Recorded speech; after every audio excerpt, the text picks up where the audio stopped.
ఒక ప్రాంతీయ పార్టీగా ఆవిర్భవించి ఒక లక్ష్యం కోసం ఉద్భవించి తెలంగాణ ప్రజల సామాజిక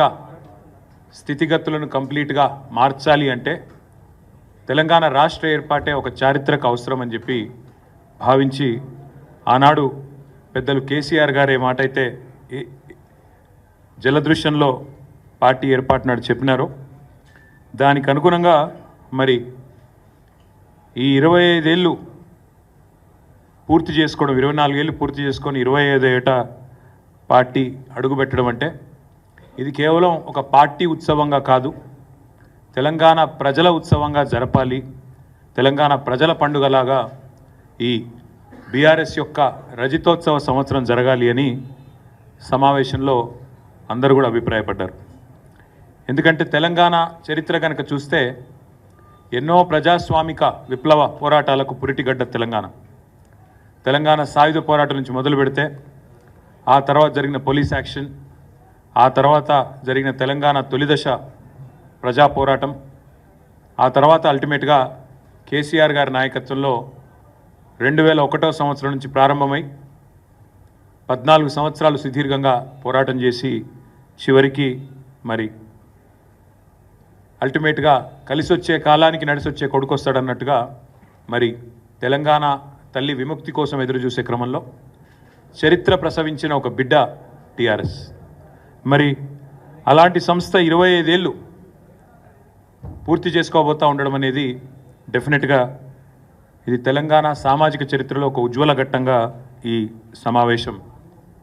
పూర్తి స్థాయిలో అభిప్రాయపడింది. తెలంగాణకు ఏనాటికైనా ఒక రక్షణ కవచం, తెలంగాణ ప్రజల ప్రయోజనాలకు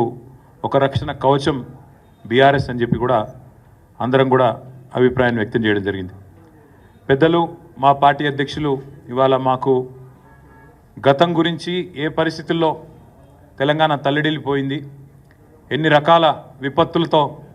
తెలంగాణ ప్రజలు తలపడ్డది, ఎన్ని రకాల విపత్తులతో తెలంగాణ ప్రజలు ఇబ్బంది పడ్డది, కాంగ్రెస్ పార్టీ మొదటి నుంచి ఎంత కర్కశంగా తెలంగాణ ప్రజలను అవమానించింది, ఎన్ని రకాలుగా హింసించింది, ఇవన్నీ కూడా సోదాహరణంగా చెప్తూ గతంలోని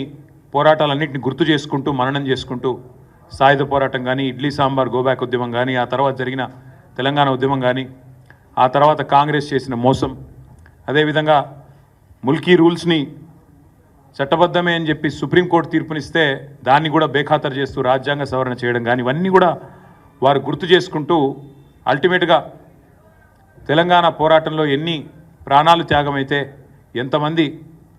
పోరాటం చేస్తే ఈరోజు మనకి రాష్ట్రం వచ్చింది. కేసీఆర్ గారు మా అందరికీ కూడా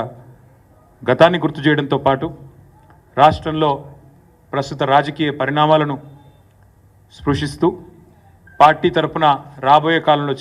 చేయాల్సిన కార్యక్రమాల విషయంలో కూడా చాలా వివరంగా దిశానిర్దేశం చేసినారు.